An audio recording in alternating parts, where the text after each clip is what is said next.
Another day, another basketball stories na naman ang pagkikwentuhan natin.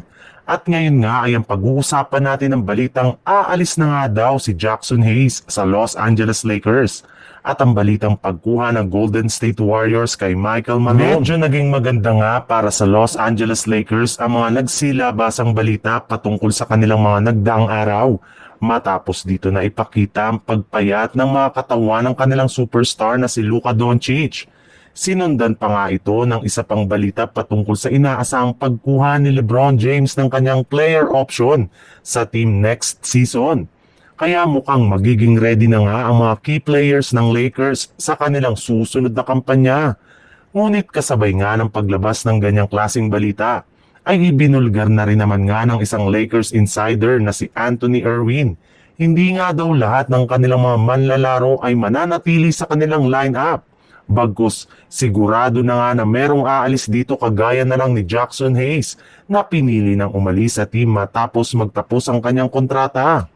Hindi na rin naman nga daw nito nagustuhan ang kanyang role sa Lakers at ang pagbagsak ng kanyang playing time pagdating ng playoffs.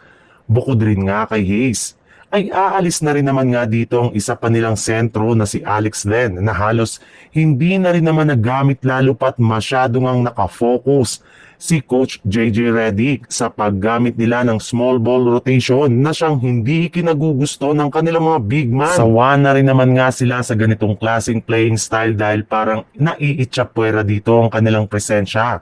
Kaya mas mabuti nga na aalis na lang sila sa Los Angeles Lakers.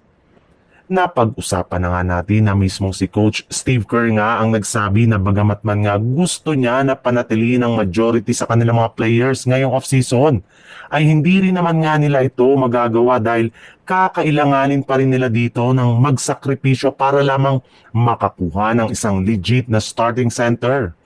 Ayaw na rin naman nga daw niya na gamitin si Draymond Green bilang kanilang sentro since kapag ginagamit nga nila ito ay parati silang nadedehado pagdating sa pagkuha ng rebound. Kaya nararapat lamang nga talaga sila na kumuha ngayon ng mga bagong players, especially ng isang bagong center na mapagkakatiwalaan at siyang mangunguna sa kanilang front court.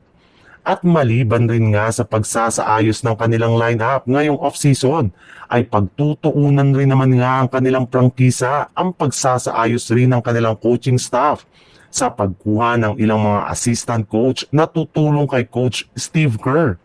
At isa nga sa mga target nila ditong kunin at papipirmahin ay ang dating head coach na si Mike Malone na kasalukuyan ng isang unrestricted free agent.